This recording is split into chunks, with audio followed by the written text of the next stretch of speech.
Sveiki, mes esam Vakarė ir Eva ir mūsų podcastas vadinasi Leidžiu sau viską.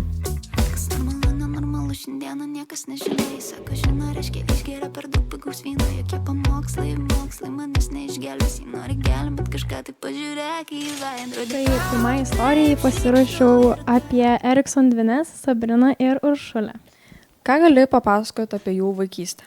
Na, tikrai nėra daug kas žinoma, tačiau dvynės gimė Švedijoje ir kadangi nelabai mes ką žinome, kaip jos užaugo, kokie tėvai buvo, kokie santykiai tarpusavyje, kai buvo vaikai, tai iš to atsirado nemažai sąmokslo teorijų.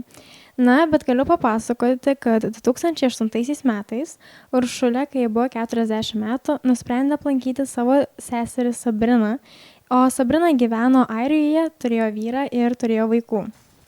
Taigi sesės susitikusios tiesiog pradingo be jokios žinios ir vėliau paaiškėjo, kad jos išplaukė keltu iš Airijos į Liverpoolį. Na ir niekas nežino kodėl. Ko jums iš vis reikėjo tam Liverpoolyje, ką jūs ten iš vis veikė? Tai atvykus į Liverpoolį, Sabrina kreipėsi į policiją. Tai, žodžiu, paskambino jam ir pradėjo kaltinti savo vyrą, kad jisai smurtauja prieš vaikus, prieš ją ir kad jinai labai nerimauja dėl savo vaikų sveikatos ir kas jam gali nutikti, jeigu jie toliau bus su jos vyru. Čia tipo for real taip gali būti.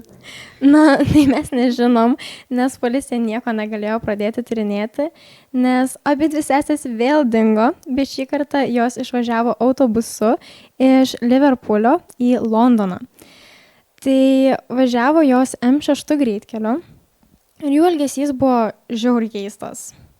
Kaip gali apibūdinti keistas?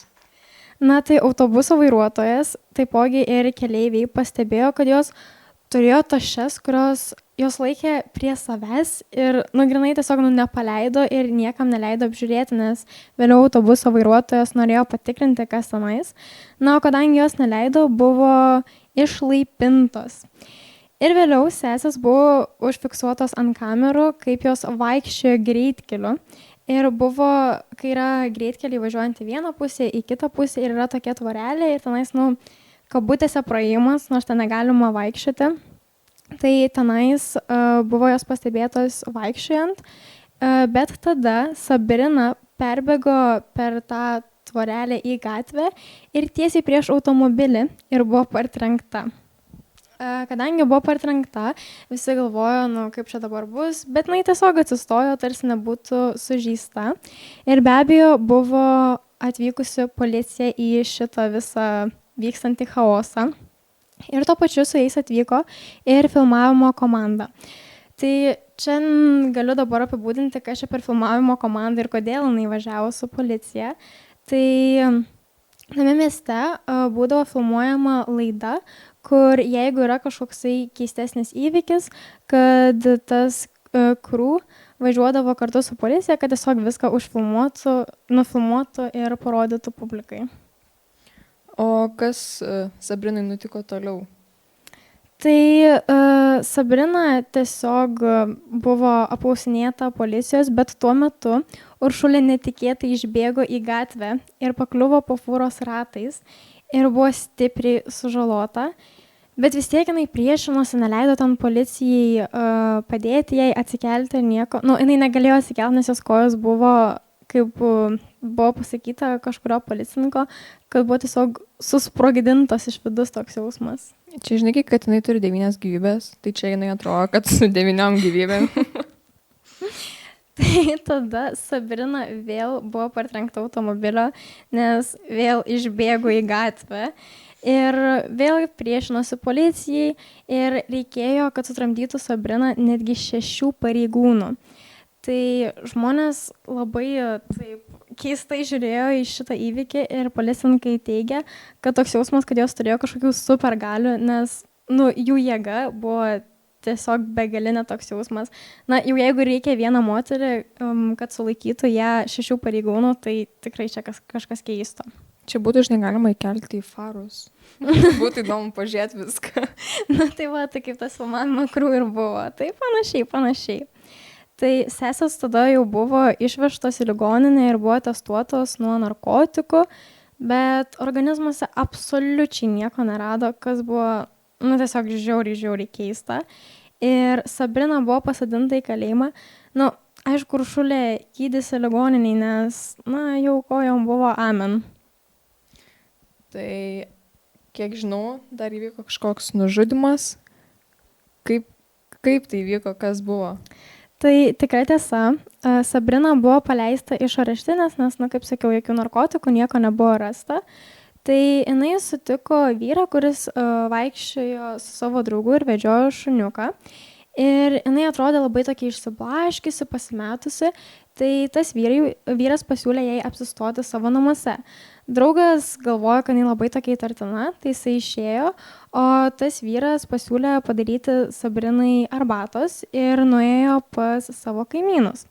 Tai tenais jisai paprašė tos arbatos, grįžo padaryti ir paskui tie patys kaimynai, kai jie išėjo į lauką, pamatė tą patį vyrą, kuris išbėgo iš savo namų rėkdamas mane papjovė. Tai Sabrina iš pradžių papjovė tą vyrą. Ir vėliau su plytele turbūt buvo trenkus jam į galvą, jisai taip ir mirė. Tai vėliau jie bandė pabėgti nuo tos vietos, nuo nužudimo, nes buvo, aišku, iškviesti pareigūnai, bet jinai, kad pabėgtų, sugalvojo nušokti nuo tilto. Nušoko ir kažkokiu magišku būdu vis tiek išgyveno. Tai galiausiai abi sesės buvo paleistos ir realiai net nežinau, kodėl, nelabai radau apie tai informacijos, kodėl paleistos, nes viena sesė nužudė vyrą, bet niekas nežino, kur jos dabar yra ir kaip einasi jų gyvenimas. Tai čia žodžiu tokia kaip mistika, su 9 gyvybėm gyvena sesės ir pradingo kaip į balą. Tai aišku, žmonės turi visokiausių ten prisigalvoja, kas gali jums atsitikti, kurios yra, tai ką galėtum papasakoti apie tai? Taip, tai atsirado tikrai daug sąmokslo teorijų apie šitas dvynes, nes, aš nežinau, man tai čia atrodo crazy, kad tu gali išbėgti prieš mašinas, tave gali suvažinėti, bet, aš nežinau, galbūt adrenalinas suveikia, sakyčiau narkotikai, bet kaip sakiau, nebuvo narkotikų. Tai viena iš sąmokslo teorijų buvo, kad bandė pabėgti nuo smurtaujančio vyro Sabrina, bet, aš nelabai suprantu, kodėl tada reikia bėgti su sese savo po mašinos ratais. Tada dar viena teorija buvo, kad jos buvo narkotikų prekeivės, nes gal atsimenate, kaip minėjau, kad autobuse jos laikė savo kuprinės šalia savęs ir niekam nedavė, kad parodyti. Tai šitas kaip ir visai, manau, tokia patikima teorija būtų, bet, nežinom iš tiesų kaip yra. Bet čia tiesiog viskas labai crazy atrodo. Taip, dabar tokios 3 įdomesnės sąmokslo teorijos. Viena iš jų būtų organų vagystės baimė. Tai Uršulė šaukė Sabrinai, kai prieš Sabrinai išbėgant 2 kartą į gatvę, kad jie paims tavo organus. Ir šita teorija teigia tai, kad galbūt jas persekiojo kažkokie žmonės, kurie norėjo tų organų, nes manau visi žinome, kad parduodant savo organus, tu tikrai gali gauti daug pinigų. Ir yra kažkokios kaip, nežinau kaip paaiškinti, tokios kaip grupės žmonių, kur tiesioginio to žodžio prasme išeina gatves, nužudo žmonės, pasiema jų organus ir parduoda. Tai kaip hitmenai tokie. Bet tai supranti, bet aš asmeniškai suprantu, kodėl. Ta prasme, reikia visiems gi pinigų. Šiaip juokauju, nedarykit to, bet pinigai yra pinigai. Dar viena teorija, kad jos buvo eksperimentiniai triušiai. Čia irgi iš dalies susijęs su pinigais. Tai kai kurie žmonės mano, kad sesės galėjo būti tokia eksperimento dalis, kur kažkokie irgi žmonių grupė bandė kontroliuoti protus. Tai tie protų kontroliavimai, aš tikrai neįsivaizduoju, kaip tu ten gali patekti ir atsidurti tokioj situacijai, kur žmonės pakeičia tavo mąstymą. Bet, čia viena iš tokių sąmokslo teorijų, kad jos tiesiog buvo bandomieji triušiai. Na ir trečioji sąmokslo paskutinė teorija, tai nežinau, ar aš teisingai ištarsiu, turbūt ne, bet vadinasi psichozė folia dux. Tai yra psichologinė kaip ir problema, kai, pavyzdžiui, labai artimi žmonės, kaip dvyniai arba tenai susituokusios porelės, vienam iš žmonių prasideda kažkoksai kaip arba proto užtemimai, arba prasideda psichozės, arba schizofrenija susirga ir haliucinacijos nuo vieno žmogaus proto yra perdamas į kito žmogaus protą.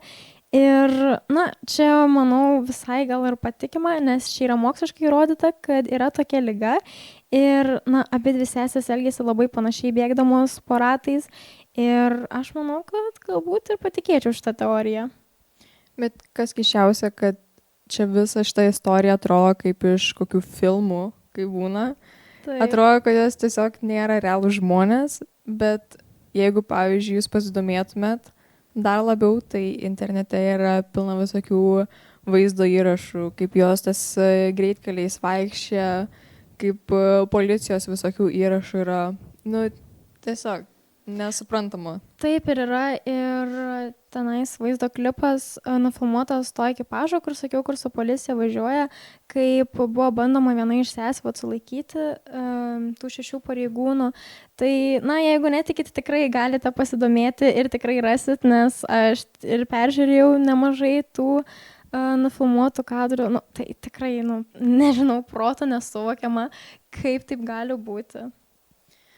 Man vis tiek yra sunku patikėti šitą istoriją, bet ar dar turi kažką pridurti, ko nepaklausiau?